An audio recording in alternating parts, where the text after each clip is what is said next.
Salamat po sa Panginoon at tayo po ay sama-sama ulit sa pananalangin. At bago po tayo mag-proceed sa ating pong pananalangin, gusto ko lang pong mag-share sa libro po ni Job 21 verse 7 hanggang 16. Ang sabi po dito, bakit kaya ang masamay hinahayaan pang mabuhay, tumatanda pa at nagtatagumpay? Ito ay sabi dito sa 21 sa verse 1, ito po ay continuation, 'di ba, doon po sa kasagutan ni Job, no, tungkol doon po sa mga binabanggit, 'di ba, ng kanya pong mga kaibigan. Supposed to be nandun yung mga kaibigan niya, 'di ba, para i-comfort sana siya dahil doon sa mga pangyayari, 'di ba, sa buhay niya. Pero ang pinipinpoint, 'di ba, ng mga kaibigan nitong si Job ay nagkasala siya, 'di ba, sa Panginoon, kaya nagkaroon siya ng mga pagsubok, 'di ba, sa kanyang buhay. At napakaganda, 'di ba, ng kanyang kwento. At isa ito, it is a part ng mga pangyayari, 'di ba, or mga kasagutan ni Job tungkol sa pangyayari sa kanyang buhay. At itong binabanggit niya dito, bakit kaya ang masamay hinahayaan pang mabuhay, tumatanda pa at nagtatagumpay? So it's a question, ang kanyang sinasabi. Mayroon silang mga anak at mga apo, naabutan pa nila ang paglaki ng mga ito, no? Kung titignan kasi natin, mga kapatid, 'di ba? Hindi ko alam kung ako lang yung nagsasabi nito or maaring nabanggit na rin po ninyo ito, na yung mga walang pagkakilala, 'di ba, sa Panginoon, ay parang sila pa yung nagpo-prosper. Sila yung katulad ni Job, makikita natin na binabanggit niya yung mga masasama, 'di ba? Bakit sila yung nagtatagumpay, no? Hinahayaan sila na mabuhay. Hinahayaan sila na tumanda at hinahayaan sila na magtagumpay. Sila na mga walang pagkakilala sa Panginoon, sila na walang pagmamahal, 'di ba, sa Lord. So this is a question, na kahit sa kapanahunan po na ito ay maaring tinatanong din po natin, 'di ba, na bakit hindi naman sila nag-e-exert ng effort, 'di ba, na mapalapit sa Panginoon, tapos ganun kaganda yung buhay nila. At minsan marami po sa mga mananampalataya, 'di ba, yung nawawalan ng kasigasigan, 'di ba, na magpatuloy sa paglilingkod sa Panginoon sapagkat parang wala namang ipinagkaiba, 'di ba? Parang mas pagdating sa kagandahan ng buhay, 'di ba, sa pagdating sa pagtatagumpay, parang mas ahead pa, 'di ba, yung mga hindi mananampalataya sa Panginoon. Sabi dito, mayroon silang mga anak, meron silang mga apo, naabutan pa nila ang paglaki ng mga ito, hindi pinipinsala ang kanilang mga tahanan, parusa ng Diyos ay di nila nararanasan, no? So alam natin yung kwento ni Job, 'di ba, na wala naman siyang ibang ginawa kung hindi sumunod sa Panginoon, and ito yung kanyang napala, 'di ba, sa kanyang pagsunod. Tinitignan ngayon ito ng kanyang mga kaibigan na nagkasala ka kasi, kaya nararanasan mo, 'di ba, yung mga ganyang mga bagay ngayon sa buhay mo. Sabi dito, makikita lang natin dito kung gaano po ka-merciful, 'di ba, yung God, na kahit yung mga masasama na kasama natin, 'di ba, na namumuhay sa mundo po na ito, ay binibigyan niya, 'di ba, ng pagpapala or yung opportunity 'Di ba? Kasi pag umuulan naman siya hindi lang sa mga mabubuti, 'di ba? Pag nagbigay siya ng ulan, pati rin doon po sa mga masasama para makita ng mga dapat ito yung mag-lead sa kanila, 'di ba? Into repentance, yung kindness, 'di ba, ng Panginoon ay mag-lead doon po sa isang tao into repentance, at tignan natin, sabi dito, hindi nila hindi pinipinsala yung kanilang mga tahanan, parusa ng Diyos ay di nila nararanasan. Ang pagdami ng kanilang mga hayop ay mabilis. So, grabe yung grabe yung anong tawag doon,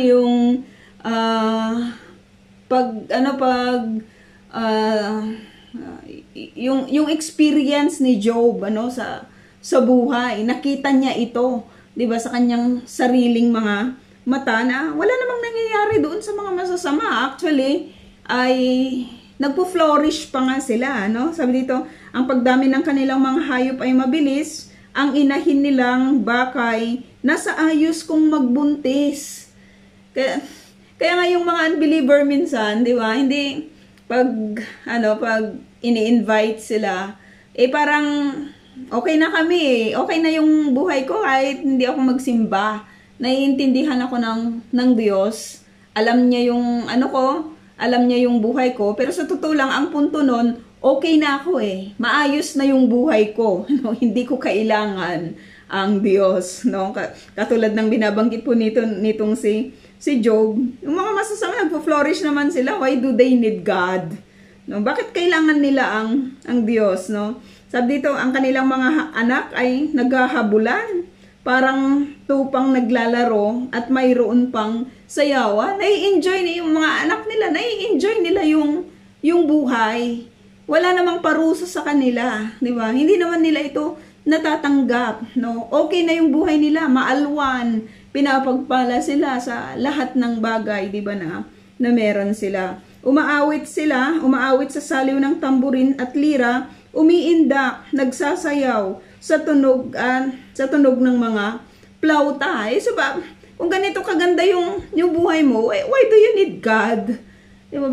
Bakit kailangan mong magpakandahirap, 'di ba, sa pagpupuri, 'di ba, sa Panginoon? Bakit kailangan mong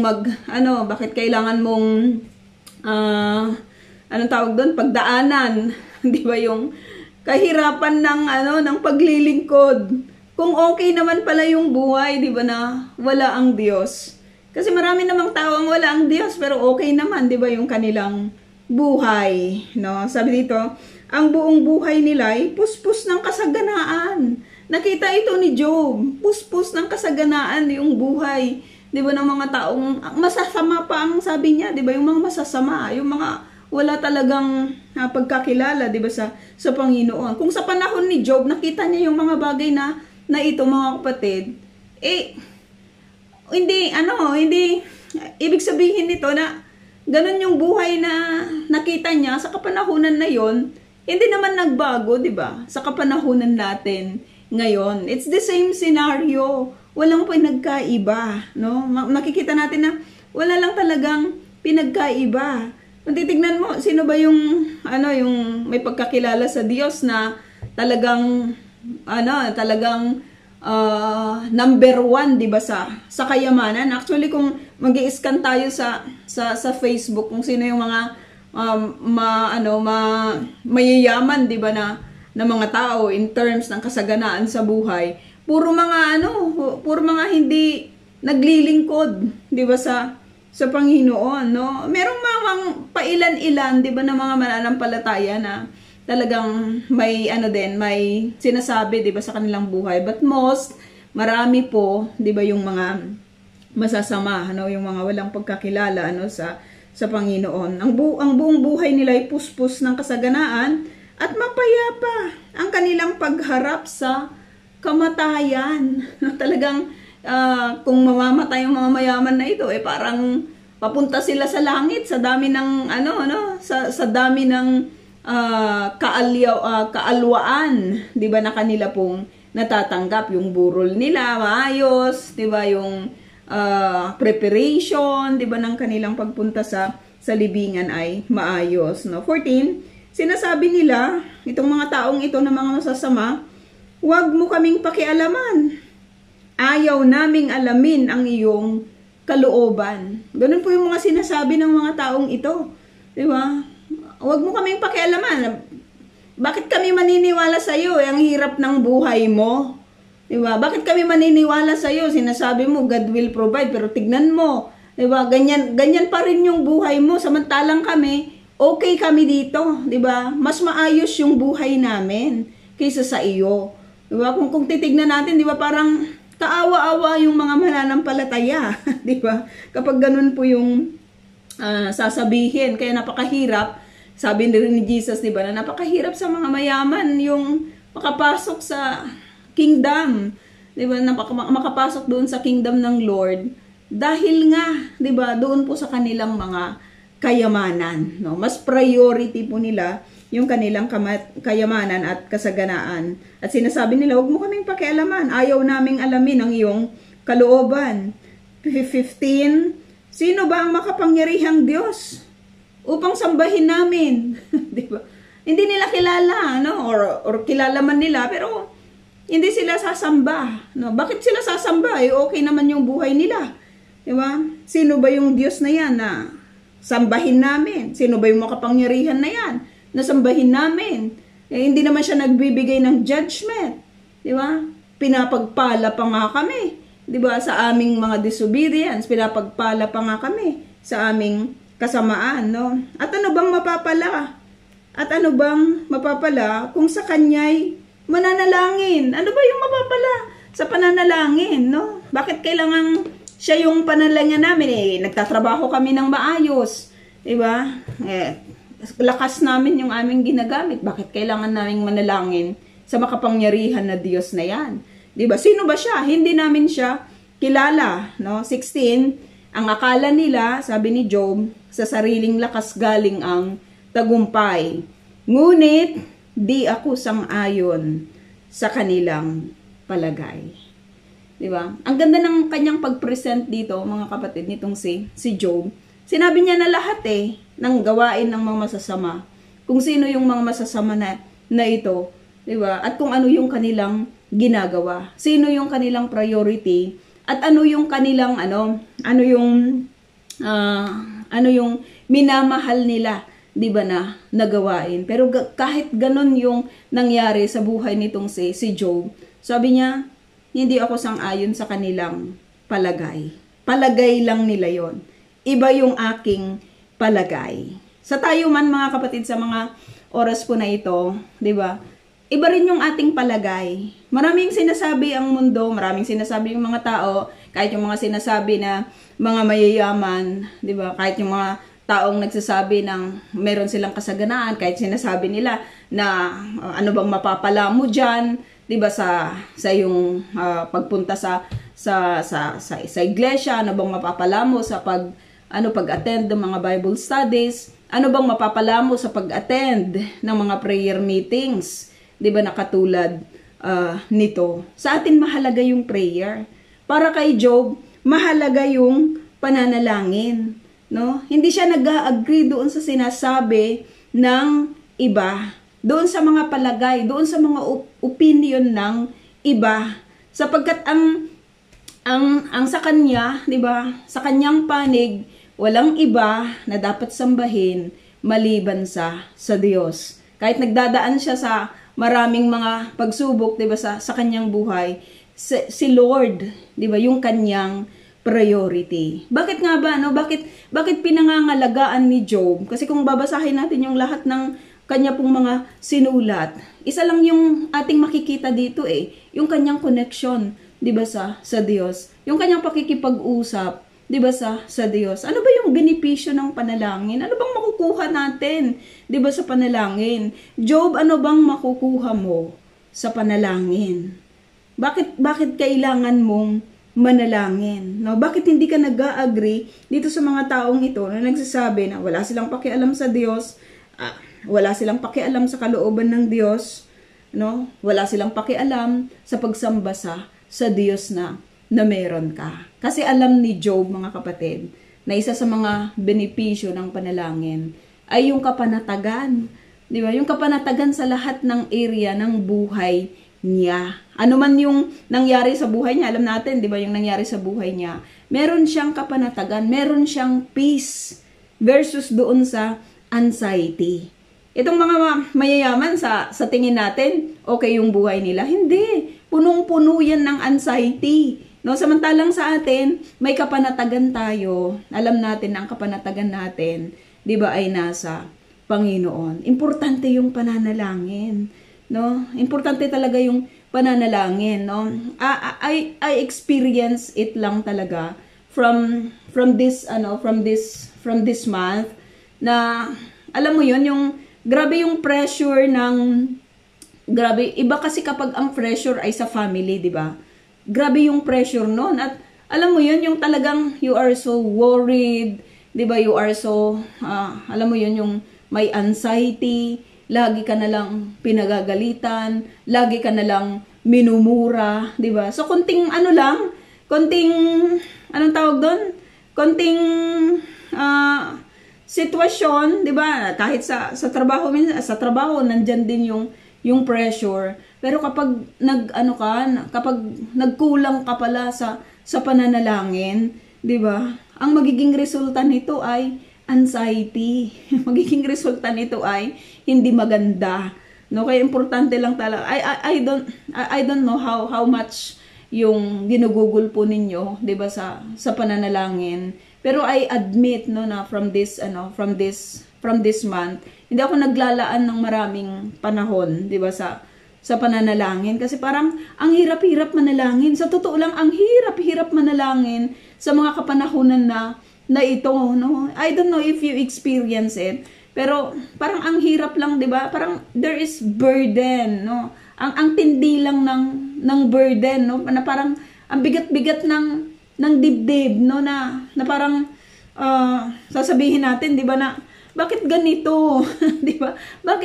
Bakit ganito? Parang nawawalan ng sigla, parang nawawalan ng lahat ng bagay, no? Bakit? Kasi kulang sa pananalangin. Ganun pala yung resulta nun, no? Laging may anxiety, no? Kapag kulang sa pananalangin. Si Job, marami siyang dapat alalahanin, eh.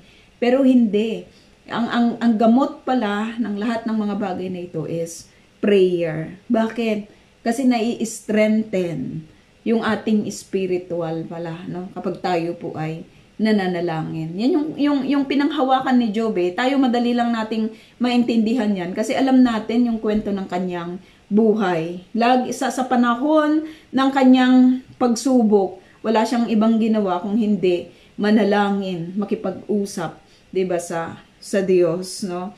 At kapag lagi po tayong nananalangin, isa rin sa mga benepisyo po nito, yung magkaroon tayo ng discernment, no? Magkaroon tayo ng discernment, no? Na sa lahat ng mga nangyayari sa buhay natin, alam natin